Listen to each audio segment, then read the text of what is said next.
Wanted to welcome you all to Doc Rob Live. I'm Doc Rob, and yep, I'm live tonight.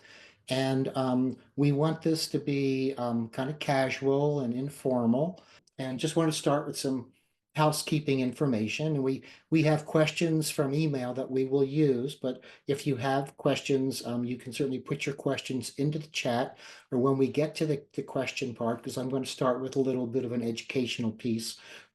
You also can raise your hand and ask questions that way. We'll try to get to everyone, and if we can't, um, we'll see you next month, and we'll answer your questions then. We'll put them at the highest priority, or you can reach out to me directly, and I can do my best to answer your questions through email.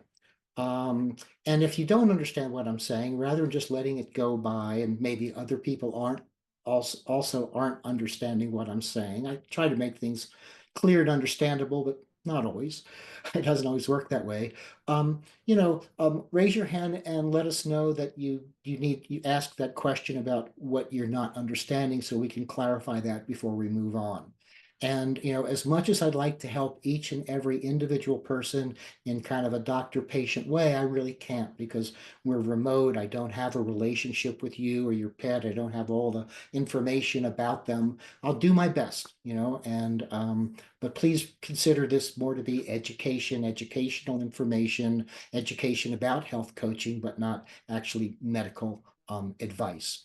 So, these live monthly live Q&As really are just kind of the beginnings of my testing the waters with doing live events. We're going to do this every month on the fourth Thursday of each month.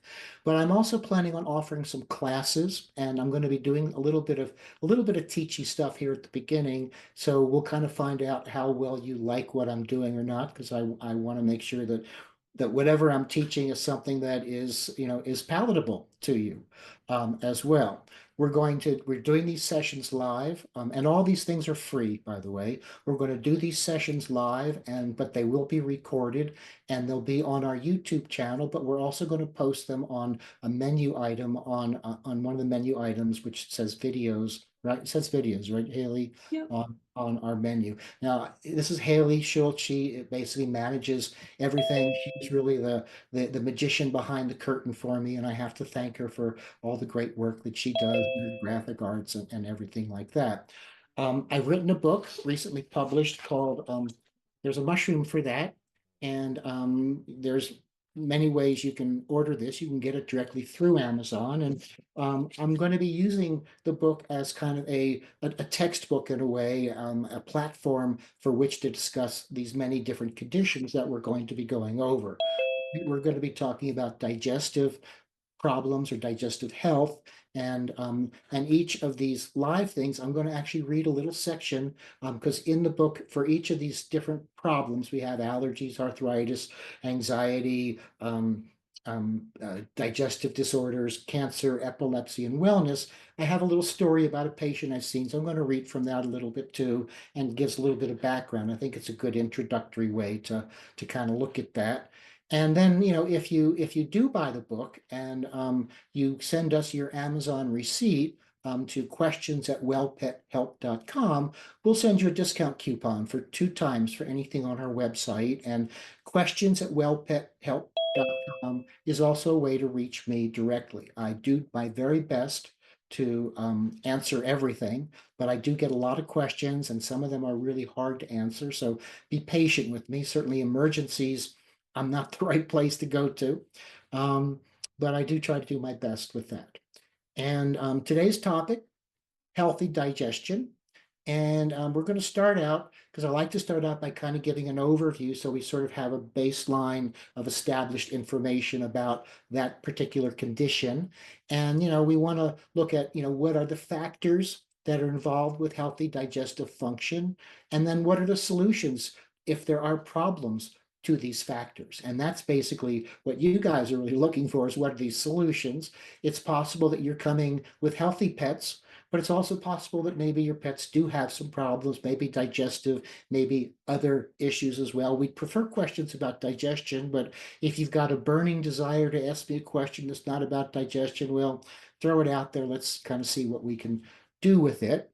I'm going to be reading from chapter 10 in the book. If you have it, you can read along with it, starting on page 252, Unrelenting Diarrhea, which is not a fun thing. And then we're going to talk about how to best create healthy digestive function. Obviously, within the short context of this overview, really can't give you depth of detail, but we'll kind of paint a broad picture for you. So when we talk, and please let me know if you think these slides are too information dense, it's hard to follow. I'm not going to go over every single word on them, but I think there's a big picture. We can share them with you as well. But the things that the influencing factors that will influence a healthy digestion start with appropriate diet. Food really rules, and not and every human, every pet, every individual really needs their own unique diet. And so that's where we see some problems arising just with the mass produced available diets that are out there in the marketplace, which are easy and convenient to use, kind of provide a minimum level of nutrition, but also can have some other issues associated with them, like dry food, for instance. In the wild, wild animal, dogs when they were wild didn't eat dry food. They ate stuff that was, living and or had been or was dead, but was very moist. And then we'll talk, and then certainly influencing factors include digestion aids, things like prebiotics, probiotics, and microbiome fecal transfer, postbiotics, fermented foods, healthy fiber, healthy fatty acids. All of these are keys to creating a healthy digestive process. And I personally feel that they should be a part of every single meal, even if the pet is very, very healthy and has good digestion. It helps to keep the digestion healthy. When they get into problems, we probably use much higher levels of these, or depending on the problem, we might use, one specific type of probiotic or fermented food, or a certain type of healthy fiber. And the probably one of the biggest problems that we see with the bowel is something called leaky gut. And I don't know if you've heard this term before, but basically the bowel is has protective mechanisms, because we eat in our lifetime as human beings tons of food. I mean, literally tons of food. And all the stuff that we put into our digestive system is not necessarily nourishment. There can be toxins, there can be allergens, there can be, all sorts of things that the body doesn't want to absorb. And there's a native intelligence to our bowel to learn to keep things out, keep the bad stuff out, and let the good stuff in. And when that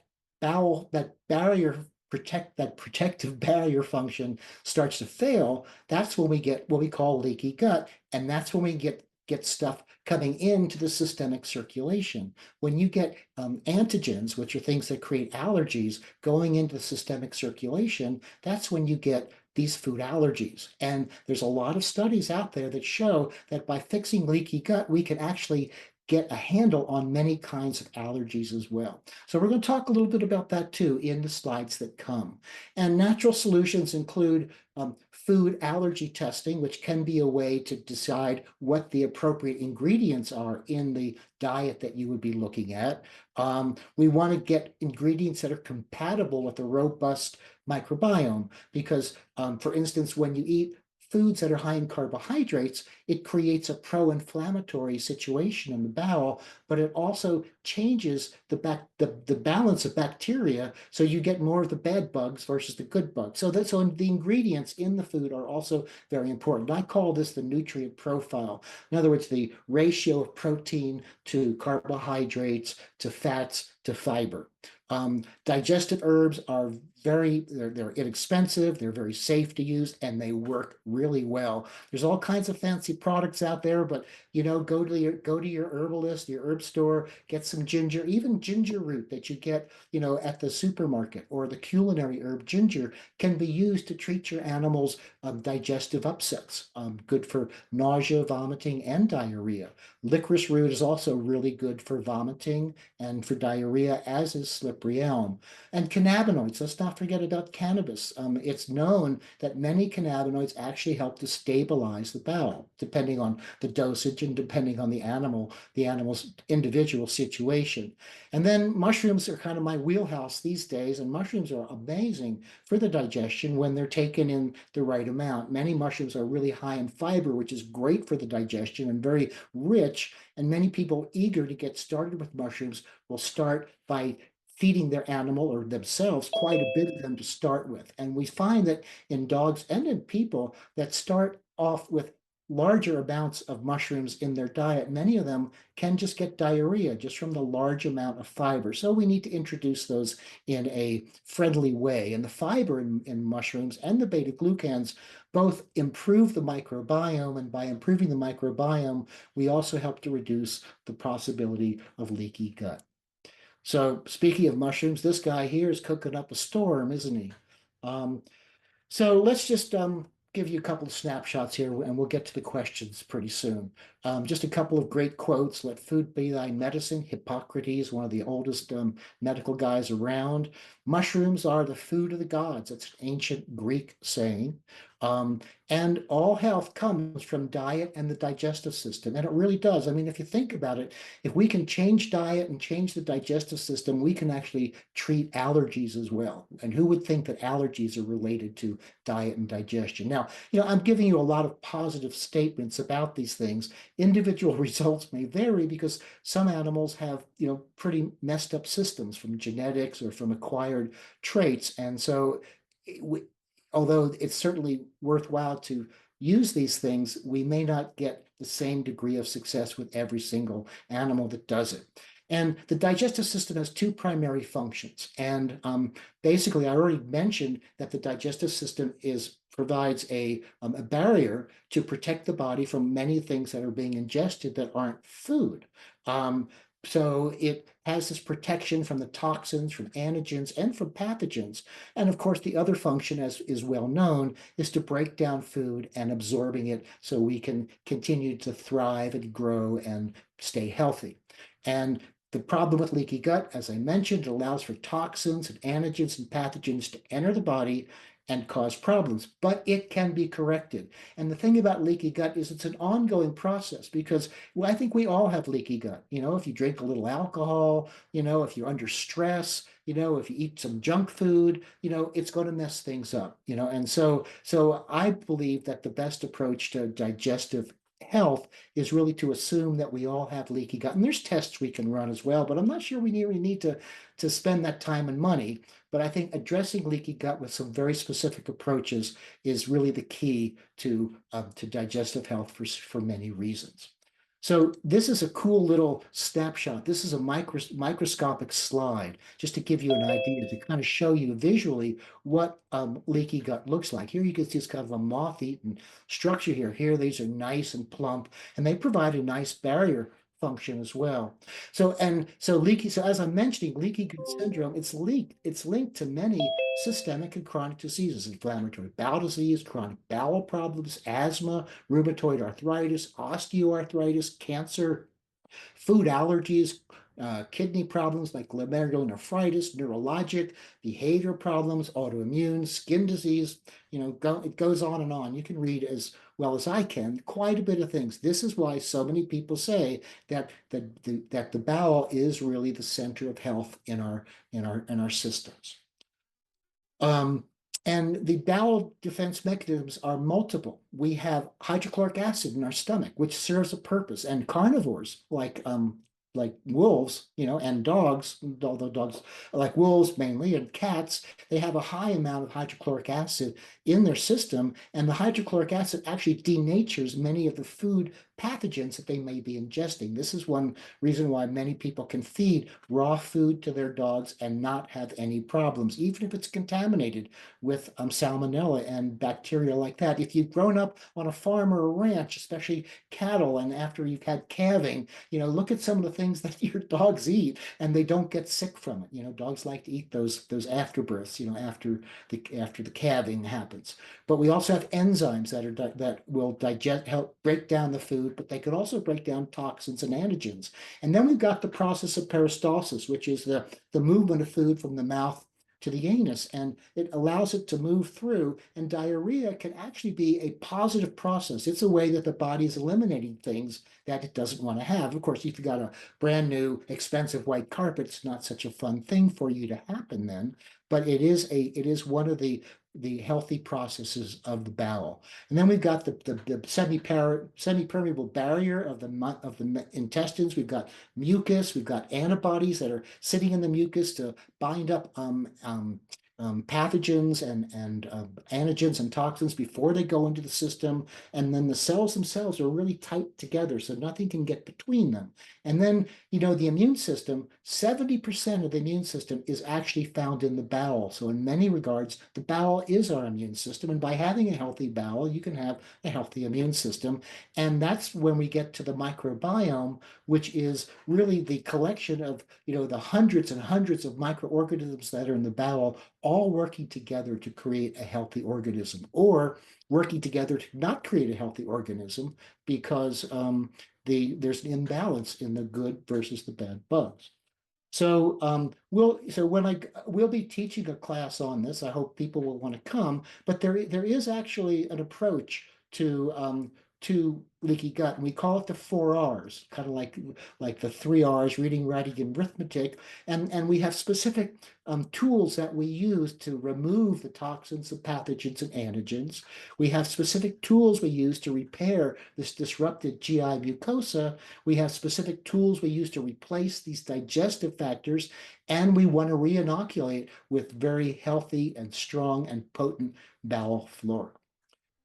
So Haley, you have some questions that have been submitted by email. Why don't we start with a few of those, and then see what kind of interest there is, in terms of people raising their hands and asking questions as well. We'll do our best. If we had 30 questions and I took a minute to answer each one, we might make it, but I'll do my best. Sure. So, first question here. My 11-year-old Maine Coon mix Vigo has FIV. He is mostly healthy, although he's lost 12 teeth and has chronic stomach inflammation. I've tried many approaches through the years to help the inflammation. Chinese herb supplements, raw food diet, canned food, varied protein, CBD, probiotics, etc. My main concern is that his stools are hard. It seems like they would have difficulty or be uncomfortable to pass. What is the best way to soften his stools, reduce stomach inflammation, and protect his remaining teeth and gums? Oh, simple answer. So that's pretty complicated. And HIV is, FIV is the feline equivalent of HIV. And, that virus can be pretty difficult to remove. I would wonder, how accepting your cat is of supplements and things that aren't food, in which case, the use of something like turkey tail mushroom, I don't think would cure it, but it could help to keep that virus, in control. There are some studies in humans with HIV that are very promising. When you want to soften the stool, and didn't hear what you're feeding, and that's why these questions get to be difficult because I kind of have to do some guesswork. But I have found that the best thing to soften stools in cats is the use of psyllium, of ground psyllium seed. You don't need much, but you also want to make sure that they're drinking because you need to hydrate that psyllium seed. There's also a mushroom called tremella. And tremella is a very interesting mushroom. It's the jelly fungus, and it's a prized edible mushroom in China. Um, but it has a very hydrating effect, and so it can help to hydrate the animal and help to hydrate the stool. And it's something I oftentimes recommend with chronic kidney disease in cats as well. I don't know if I got to all of your questions because it's kind of complicated. You can reach out to me by email and I'll do my best. But again, I'm kind of limited in my ability to help. But those would be two things that I think could be helpful for this Maine Coon. I have 3 Maine Coons in my house, and they're pretty amazing cats. They have huge. They're not just big; they have big personalities too. I can't. They're great. Anyway, So I hope that was okay. Let's go to the next one and see what we can do with that. Sure. I have a 14-and-a-half-year-old Chihuahua mix. Like many small old dogs, she is so picky about what she eats. It is pretty much a daily struggle. Any advice based on your experience for foods, especially palatable for senior dogs? Any tips or tricks for getting her to eat? And why do we think that I mean, the appetite is poor to begin with? Yeah, very, very picky. Very Picky, picky. right?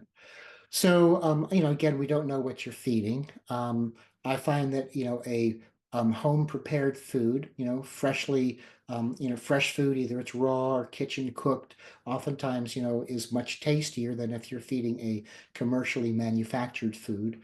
So that would be the first, place that I would look at in terms of trying to improve the appetite. There may be something going on. There may be a reason why the animal's picky. There may be some digestive, some tummy upset that just makes that when your dog eats, that it may give it an upset stomach or give it some pain, which makes it not very eager to eat. So, exploring that route to try to figure out what may be causing some stomach upset, or just trying empirically, maybe trying to add some ginger to the food, some ginger root. Maybe, I don't know what size the dog is, but maybe a quarter to a half a teaspoon of the powder. Ginger root helps to stimulate peristalsis, and that's one reason why it helps with nausea. But in stimulating peristalsis, it also helps to empty out the tract, which can, in its own way, stimulate appetite. Um, THC, with cannabis, people take it, seems to give them a pretty good appetite. I know it does for me, but the observations of veterinarians who are observing dogs who are taking THC, because it's illegal for veterinarians to recommend it, because it's still a Schedule 1 DEA scheduled drug. But THC hasn't been shown to be quite as good in dogs in terms of stimulating the appetite. In fact, I think CBD oftentimes is a bit better. CBD can create a sense of well-being in the dog, and you might want to try some lion's mane mushroom. Lion's mane mushroom can also have a settling effect if there's some anxiety, because there could be an anxiety factor, playing a role in this poor appetite. Plus, lion's mane historically has been used to help treat gastritis and has been shown to help regulate and improve the microbiome. So, it's the questions, they're good questions. I'm trying to do my best with the answers. I don't have all the information. Each one of these I could probably spend an hour on, especially if we were face to face and I had a bunch of lab tests to do. And that's a lot of time just to have to spend for me to do these days. Anyway, next question. What brand of digestive enzymes is best, and how much should be given daily? Okay, well, the amount that you would give daily really depends upon the potency of the digestive enzyme product that you're using. I designed a digestive enzyme product that works quite well.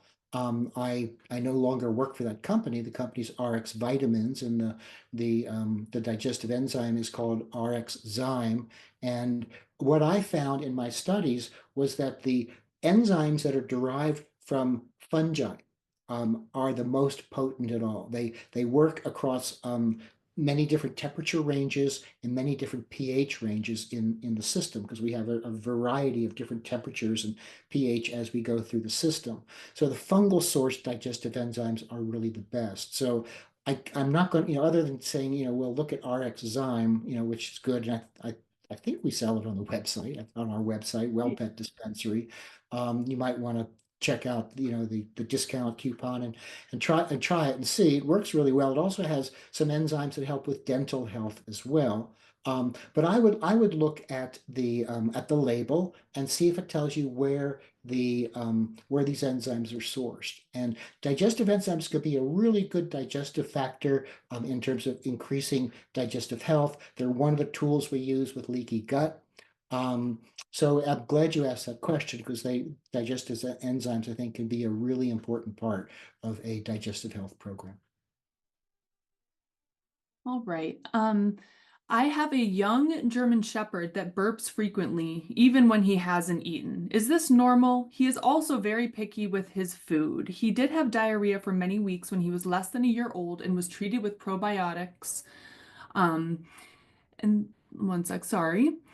Mhm. He is thin, 66 pounds at a year and a few weeks, but not losing weight. All his blood work and a test for EPI were normal. Okay. Well, burping or eructation, as we say in veterinary medicine. We like three-syllable words. They seem more professional. But burping can be due to an imbalance in the enzymes that are in the stomach and in the digestive system. And I've told people that one way to tell about whether you're dealing with a need to digest protein or to digest carbohydrates would be the odor of the of the of the burp. And if the burp is kind of sweet smelling, then that generally means that it's a carbohydrate digestion problem. And so that means that you would look for a digestive enzyme that would be good for carbohydrates. And it's good that you tested for EPI because German Shepherds do commonly get that. And what EPI stands for is exocrine pancreatic insufficiency, which means that the pancreas, which normally is able to secrete sufficient digestive enzymes to completely digest our food, um, is is insufficient. It doesn't produce enough enzymes, and so we get to see a bacterial overgrowth in the bowel. We get to see diarrhea. We get to see a number of things, including a lack of thriftiness. Oftentimes, they can't put weight on, and so that's what EPI is. And the only way to really address EPI is directly with enzymes from the pancreas. Dried pancreas is what they use from the. It's a product that comes from a slaughterhouse. Usually, it's from porcine pancreas that they dry and powder and then put into a product and sell. If the burp smells kind of rotten and sour, that not sour, kind of rotten, like something crawled up there, you know what, and died, then what we're looking at is protein digestion because the protein is kind of putrefying in there. And that usually means that there's a lack of hydrochloric acid in the stomach. And, if you had some digestive problems earlier and you said you'd used some probiotics, you may also have used some Pepsid or something like that. And Pepsid can be good when it's used for a short period of time, but if you're using antacid types of compounds like that on a regular basis, it can actually reduce the amount of hydrochloric acid in the stomach, which then can lead to these kinds of putrid burps. So I would, depending on which that is, and then if you have that issue, there's a supplement called betaine hydrochloride, and it's a derivative of beetroot, and it provides some acidity to the stomach, and it helps to improve protein digestion. I do think, again, I'm going to sound like a broken record, but ginger root is one of the most amazing herbs in the world, and especially for digestion. But it could be good for arthritis too. It could be good for a number of different things. And ginger root, because it does enhance this you know, the movement of digestive from the mouth downward instead of coming upwards, because that's in Chinese medicine, we call that rebellious stomach qi, because the stomach's going in the wrong direction. Ginger can help to reduce that, can reverse that and allow things to go downwards. So, it wouldn't hurt just to try a little experiment with a quarter, maybe a German Shepherd might take a half a teaspoon of ginger root. If he doesn't like it, you can mix it in some water and maybe mix it in a little bit of canned food or even put it in a syringe or turkey baster and just kind of syringe it in there. And try that for a couple of days, a couple of times a day, and see how that affects the burping as well. These are tough questions, good questions. Yeah. But next one. All right, I have a 10-year-old lab with acid reflux. She stays standing after eating for 30 minutes or so. Lately, she started having a slight reflux type cough about 3 hours after eating. I've been feeding her raw food, very wet food with small meals 3 times a day. Stools are always firm and she has a good appetite. I'm curious to see what suggestions you might have. Hmm. Well, that is a tough one. And I would assume that since you already been able to define it as acid reflux, that you've ruled out the possibility of it being what we call a mega esophagus. Mega esophagus is actually an autoimmune condition where the esophagus loses, the muscles in the esophagus lose their ability to contract, so you can get some what seems like regurgitation or some GERD type of activity. And using antacids for GERD type activity would be what is conventionally recommended, but there can be downsides to that because, as I had mentioned, it can deplete the hydrochloric acid in the stomach and interfere with protein digestion. There is a supplement. It's called zinc carnosine, and naturopathic physicians are recommending that for people who have GERD, and have this because it doesn't interfere with the hydrochloric acid production. And I think the hydrochloric acid production is an important part of the health of the stomach. There also are protectants that you can use for the stomach. There's things like slippery elm, marshmallow root. These are called demulcent herbs. They kind of have this slippery, slimy nature to them. Psyllium itself is slippery and slimy as well, and so it can help to coat the stomach to help reduce the acid production and the reflux. But something like ginger could be helpful there too, but it may be a little bit too warming. So you want to not go with too high a dosage of the ginger as well. Um, these are tough questions. We, It's we good. have I like it. plenty more. I like it. Yeah, I like them. Tougher they are. For this question, my apologies if I do botch any of these terms here. My 9-year-old Pitty has had reflux most of her life. Oh, Settled down with budesonide, but would like to get her off meds. I am vet confirmed eosinophilic gastroenteritis with biopsy. okay, so the cat really has an inflammatory condition, and that's what the budesonide's being used for. We use budesonide a lot for inflammatory bowel disease, and that kind of diarrhea that we see in cats. But you can get that anywhere along the tract. If it's down in the bowel or colon, it's inflammatory bowel disease. But if it's higher up, and usually there's an eosinophilic component to it. And eosinophils are the white cells in the body that react to allergies.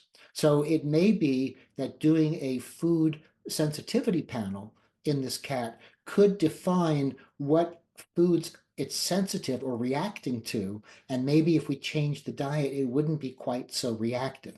But there's something else I'd like to recommend, which is a supplement that's very similar to CBD. It's part of the chain reaction that happens within the body when you take CBD, but it's actually more effective for some of these allergic or immune mediated types of conditions. It's something called palmitoyl ethanolamide, which we call PEA. We carry this on the Well Pet Dispensary, and there's some very good studies in the dog and in the cat for allergies, but there's also a study in the cat that shows that it also can treat something called eosinophilic granuloma complex, which is basically another type of immune mediated allergic eosinophilic type of problem. Now, I've never used PEA to address this type of eosinophilic, gastroenteritis, but I wouldn't be surprised if it helped. And it's not very expensive. It's easy to administer. We have it in capsules, but it's tasteless. You could open it up and mix it in with your kitty cat's food. But I would check diet. I would check sensitivity because the eosinophil is kind of a beacon telling you that there's some kind of allergy going on here. Right. Do you recommend sticking with the same probiotic for life or changing the type throughout the dog's life? I think the latter is more appropriate. I think it's good actually to rotate probiotics so you get different mixes of bacteria in there. Ultimately, all that a probiotic really does is it helps the microbiome to function better. And so it may be that in your individual animal, there may be one probiotic that works better than another. And there's probably not across the board the same probiotic that's good for all animals. And it might be even that as you rotate through different probiotics, you may find one that really that you can tell has a better effect in your animal. In that case, you may want to use that as kind of a standard, probiotic and then shift it into another one. I wouldn't necessarily, try every probiotic in the market. That can get kind of crazy. Um, but I would look at that. And there's some probiotics out there that are better than others. There's some that have more research to back them up. But I think, the one probiotic that I recommend as being sort of a constant is actually a yeast-based probiotic that's called Saccharomyces boulardii. And one thing I like about it is that it's very shelf stable at room temperature. But also there's a number of studies showing its effectiveness in dogs and in cats. And it also has been shown to help with leaky gut. So I put it into some mushroom formulas I formulated for real mushrooms. The Daily Dog and the Functional Feline both have this probiotic in them as well, at a pretty good amount. But I think it's to stick with the same thing for the entire life of the animal. It's not flexible. I mean, things change, and you need to be flexible and move with the change in order to adapt and maintain good health. Next. What would you suggest for a hyperthyroid 18-year-old cat that vomits clear liquid and hair before having a bowel movement? This cat is raw fed, omega-3s, functional feline, CBD, and pumpkin. Is it being treated for the hyperthyroidism? That's what I would do. I lost my cat to hyperthyroidism. I'm embarrassed to say it. Because as a vet, sometimes things that are close to home, you don't notice them. And old Jet, he was always a hyper cat to begin with. But I noticed he was losing weight. He was doing some vomiting. He was eating ravenously. And one day I said, I wonder if this guy's got hyperthyroidism. So I felt his heart through his chest. Just I didn't even use my stethoscope, and I knew immediately that's what it was. And I had delayed so long that his heart had enlarged, and one night he died in his sleep, and was like, "Pff." And I feel embarrassed, in fact, being a vet and having had that with my own pet. But hyperthyroidism is not an easy condition for a cat to deal with. 18 is a great age that he's made it that long, and I don't know how long he's had the hyperthyroidism, but I would definitely try to do something to address that. And there's a drug they use. We don't like using drugs, but we don't like diseases either. And if the drug is the only choice to help treat a disease, you could use that. It's called methimazole, and the dosage that most veterinarians recommend, I think, is way too high. And that's where it's gotten a bad rap. I think you can use much lower dosages to control that T4 level. But it's that thyroid, that so much thyroid in there that is what's causing the vomiting. It's causing problems with the stool. It usually makes the stool very hard, and the heart rate is super, super fast. Yeah, it was said that the cat is on methimazole Okay, okay. and it's under control, the hypothyroidism. So, Hyper, yeah. So I would say, um, if the stools are hard, which may be why the cat's straining, maybe the straining is precipitating the vomiting, then, look at something that might help soften the stools. As I had mentioned, some psyllium seed could be very helpful. Adding extra water to the food. If you're feeding a fresh meal or a canned food, add more water to it. Hopefully you're not feeding a dry food, which would really make things worse. And look at ways of moisturizing the food, and and um, and things like slippery elm and marshmallow root, tremella can help to hydrate and moisten the stool and make it easier to pass, so that we don't get the vomiting as a result of the straining, which is what I think is happening. all right. Have you considered the terpene BCP, which is a beta caryophyllene? If I And have I considered it in what context? I know. so tests on BCP for anxiety and inflammation as well as acute pain. I'm not quite sure what the question. Yeah, have you ever, I guess what is being asked is have you seen anything about that terpene specifically being utilized for things for anxiety, inflammation, etc.? Okay, right. And I just realized, I forgot to read that chapter in the book, but we've got so many questions, it's probably better not. But sorry about that. Um, so yeah, beta caryophyllene is a major terpene found in the cannabis plant. And it's such a major terpene that it actually signals at the cannabinoid receptors. So in many ways, it's considered to be the third cannabinoid. And it has many receptors in the bowel. And this is one reason why when animals or people start to take CBD and maybe take a too high dosage, or for some reason they're more sensitive, it can stimulate peristalsis in the bowel, which can decrease the transit time, which then it doesn't allow the water in the stool to be reabsorbed. So then you can get some diarrhea. Beta caryophyllene is known to be helpful with pain. It signals at a lot of different receptors, and so it can have a lot of different effects. Although in my mind, I don't remember that it specifically signals at like the serotonin receptor in terms of anxiety and calmness. But I think for pain, I think for digestive function, I think beta caryophyllene is good, and so if you're looking to have beta caryophyllene, you need to ask the vendor of the CBD product that you're using for a certificate of analysis that would analyze for terpenes. And these days, most vendors don't really ask for terpene analysis. It's more expensive, and so they tend to not do it. And some of the terpene analyses they do aren't very accurate either. Um, but that's a good question. And there you can get beta caryophyllene in essential oils as well. For instance, copaiba.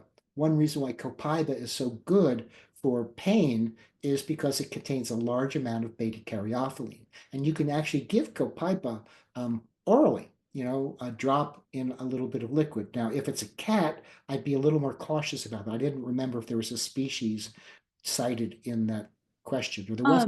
Yeah, she had said she had a polydactyl MC.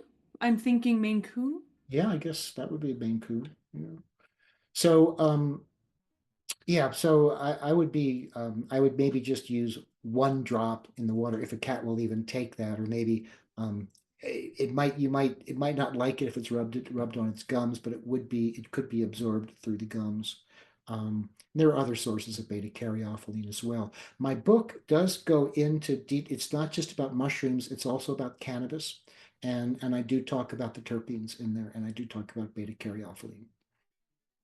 That's a good question. Was that from I saw some person had cannabis or in her title somewhere. Maybe that was from her. Hmm. All right. So next question here. How common is delayed gastric emptying? I don't know. I don't I don't know the answer to that one.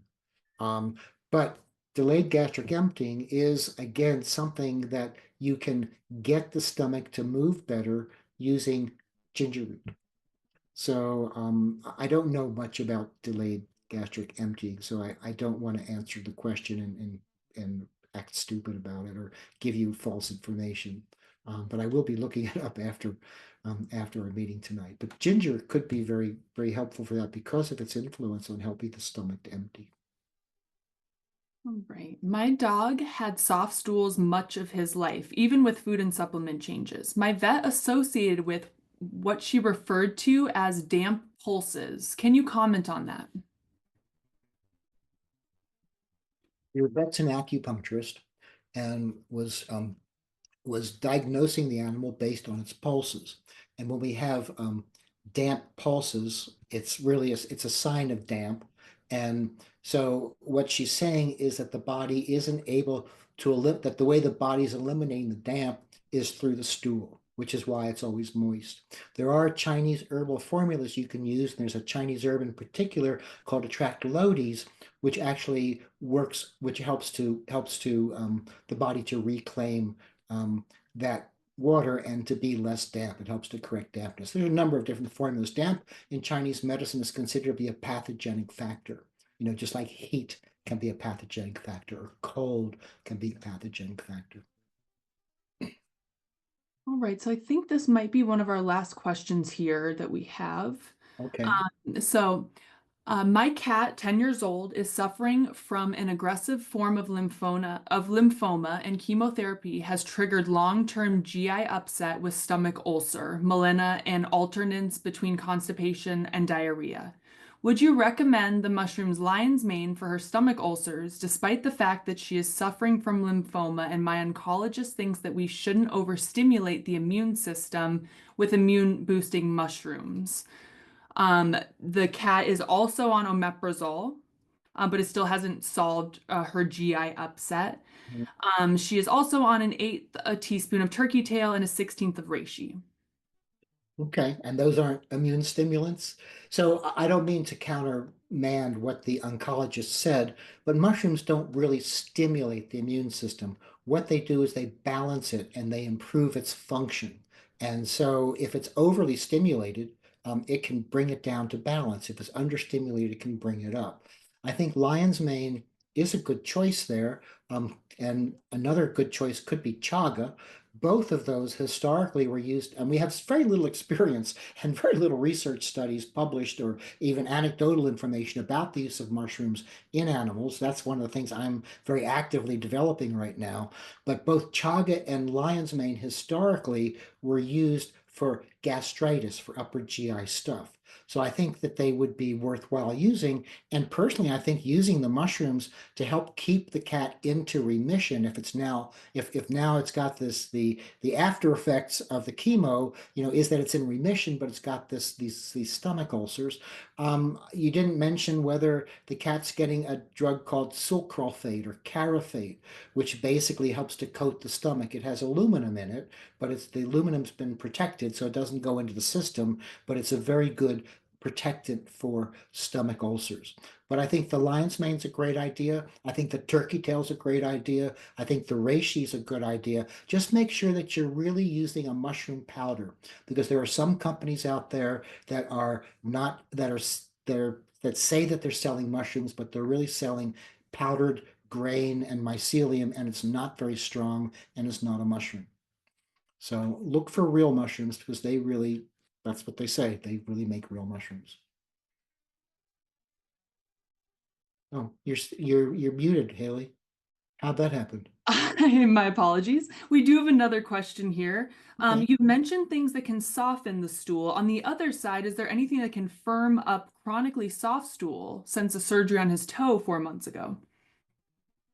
Well, I'd want to know why the stools are chronically soft, and there's so many factors that could play in terms of, the food, in terms of the imbalancing in the microbiome, maybe from drugs that were being given from that surgery. Um, there's so many different variables. There is something that might have a beneficial effect, and what I'm referring to is montmorillonite clay. And we have a product on our website called RX Clay. I think we have it. Yeah, we have it there still. And RX Clay it doesn't make you shit bricks, pardon my French, but it does do a really good job of firming up the stool. And we use that in many cases where we get these chronically soft stools that we don't really have an understanding of what's causing them. Many oncologists will dispense the RX clay to their veterinary patients when they give them chemotherapy because it also does such a great job of controlling chemotherapy associated diarrhea.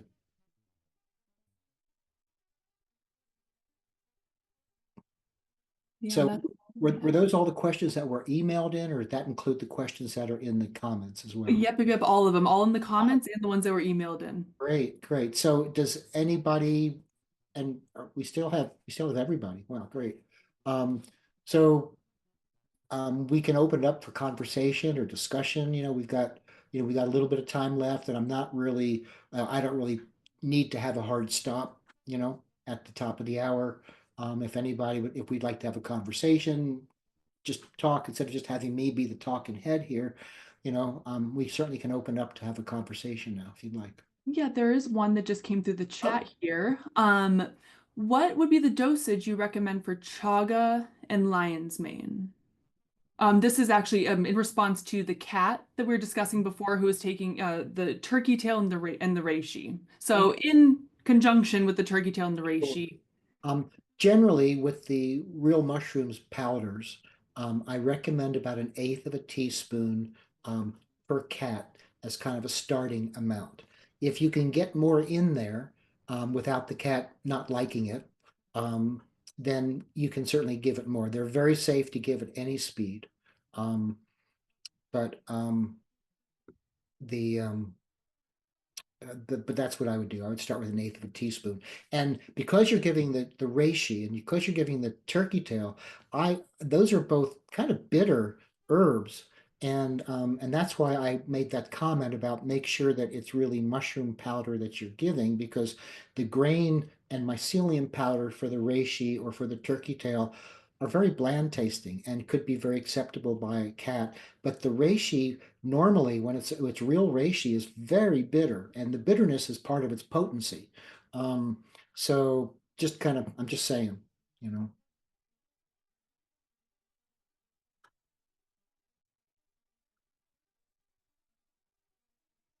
And I'm just looking at the comments now. Finally, it looks like we got every lot of people from all over the place here. Wisconsin, Florida, Illinois, Texas, Alabama, Virginia, Delaware, all over the place. That's great. It's sometimes the internet and online stuff just drives me crazy, but it really does bring us together, doesn't it? I mean, where else would we have the opportunity to get together on a night like this and have these kinds of conversations? It's pretty cool. Well, so do we have a discount code that we're giving tonight? Yes, yep. I did share the discount code in the chat there. Oh, okay. It Oh, is Doc Rob Live 20, okay. and that will be 20% off site wide. Okay. And how long does that last? So that will last a week. Okay. And it's good for how many uses per person? For one use. Okay, great. Yep, Yeah, for one use, and I'll be sure to follow up with an email with yeah, that code for you guys and get the recording going. So for the yeah. people who may have missed it, or if you want to rewatch. And check our newsletters that we send out weekly, because we usually have, some interesting topic that's, topical to that time, but we also have products and specific discounts for those. So we're always offering discounts, and especially now in these trying times where everybody's kind of worried about their pocketbook, we're going to be more aggressive that way too to help people out. Well, I guess we could just all sit here and look at each other. Well, this has been great. Those are great questions. They are tough. They are some of the toughest questions I've had to answer. Um, but they're good. And I really like digestive problems. They used to call me Dr. Diarrhea. I probably shouldn't say that. When I was in practice in Boulder, just because I was so effective with these things. But just reach out to me if you've got more questions. I'll do my best to get back to you. I spend at least an hour or two a day on those. It eats up my day, but I think it's really time well spent. And sorry I didn't read from the book. And we are looking at classes. I'm curious if people want to give me some feedback, as far as were the slides okay? Was it too much information? Did I go over them too long? Would you like to have more? Because what I'd like to do in the future is separate from this event is honey, do you want to talk? Can you unmute yourself? I mean, There, there, there I am. Hi, everybody. you're the cannabis truth host. Okay. I am. I have the Cannabis Truth podcast. I've been doing for the past 6 years, interviewing medical professionals like yourself in Nice. the cannabis industry, and I so love that you're doing this, and so appreciate that you're doing this because it's such needed information, Yeah. and especially in this field. I go to Dr. Dustin Sulak's monthly classes Oh, too. he's brilliant. I love his stuff. Oh my God, it's just wonderful. And so yours is very much like that, Well, and thank you. your That's a style is great. Your slides were fine. okay. Love your tech goddess. She's amazing and just Thank you. handles all the You- people. So no, you're doing it great. Well, Thank you. thank you, honey, and invite me to your podcast. I'd love to attend. I already have, darling. Thanks. Great. So, well, that was good. Any more feedback? I mean, I love hearing praise. I'm basically insecure, but okay. And wow, so and everybody's still here.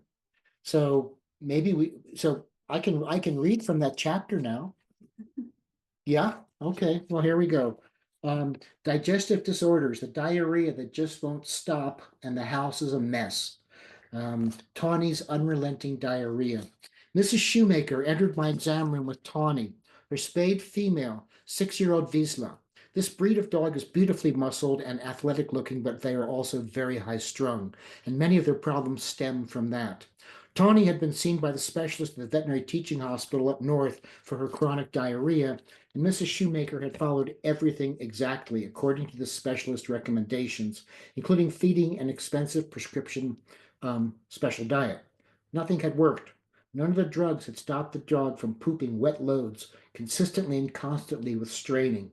Tawny's anal glands continued to fill and make her so uncomfortable that she would scoot to try to empty them herself. This left stinky brown hash marks on the new white carpets. If left untreated, anal glands can become infected, abscessed, and ruptured, and that creates the problem of a draining, painful rectum. When Tawny defecated due to the pain and swelling of the rectum from this infection, and this is stool would remain on the rectum until it was wiped by Tawny onto the carpet when she scooted. The Shoemakers were at wits' end, and that's when they came to me. And this is what Mrs. Shoemaker said. We've heard from our next door neighbor who brought their dog to you, Dr. Silver, that you have a few tricks up your sleeve when it comes to this sort of problem. At least you really helped their dog's poopy problem. We are so frustrated by this problem, and it's so messy. Please, please help us, Miss Shoemaker said. I performed a digital rectal exam to be sure there wasn't a growth in the rectal area and emptied the anal glands, which was full of a stinky yellow secretion and some pus. With my gloved finger, I then extracted a stool sample to send to the reference lab to analyze for parasites and bacterial growth. After I completed my examination, I sent in some blood for testing and sat down with Mrs. Shoemaker. I suggested that to start, we send in a saliva test sample to find out if there are food sensitivities we need to know about when selecting this food. Until these results came back, I suggested that we start by feeding a 50-50 cooked chicken and wet cooked white rice.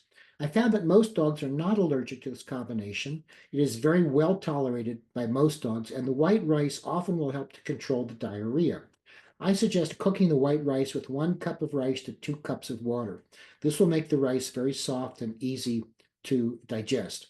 Additionally, I had them add montmorillonite clay, which we mentioned tonight, probiotics, digestive enzymes, and a combination Chinese herbal formula called Huoshang Zhenqi that I commonly reach for with my patients with diarrhea.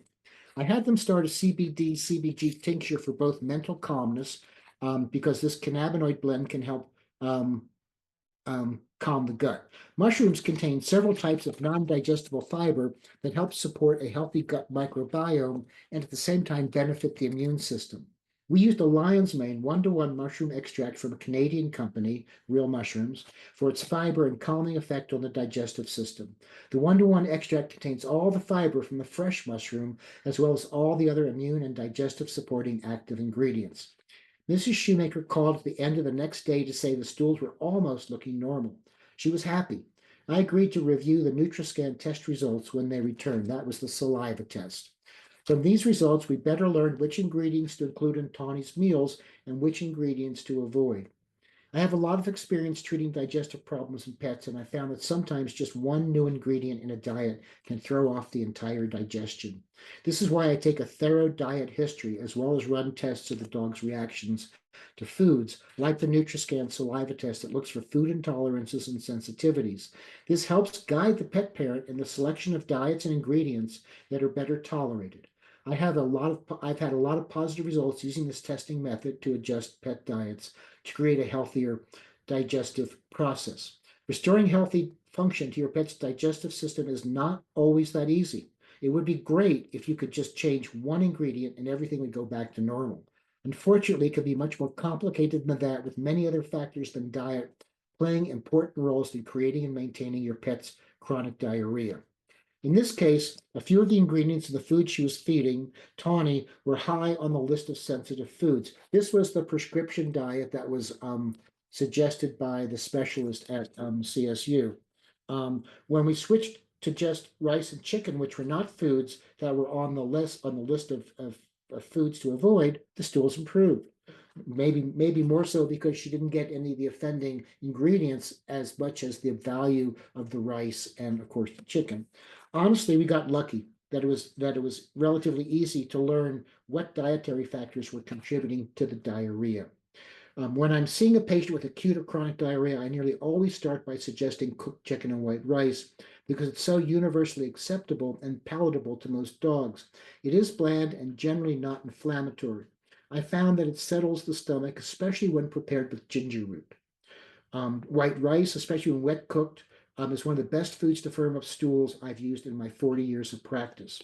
Um, Chicken is commonly found in many commercial pet foods. For this reason, it is one of the more common food allergens in dogs, but not all dogs are allergic to it. But if your dog's not sensitive to chicken muscle meat, it's a great food and great for the digestive system. Chicken liver often is not allergenic, but the muscle meat often is.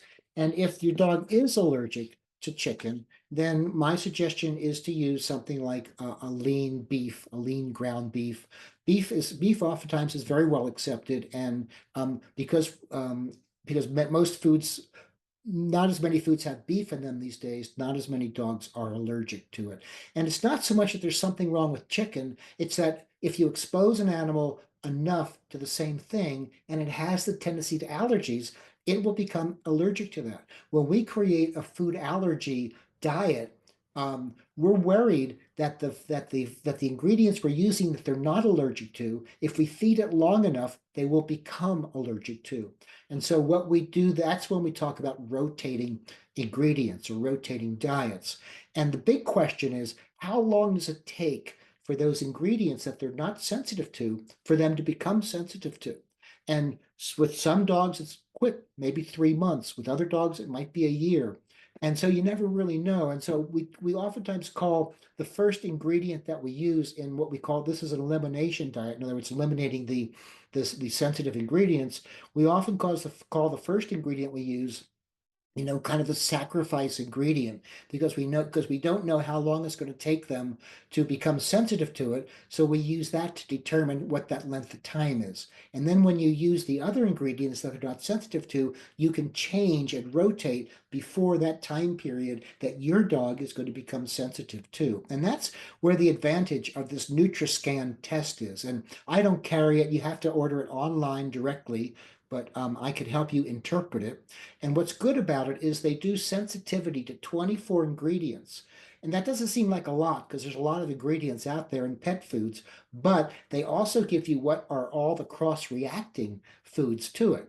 For instance, and they even break down white fish oil, like cod liver oil, to red fish oil, like salmon oil. They do a really good job. It's not always perfect, but for me, in my hands, it has worked really well. And it was created by Dr. Jean Dodds.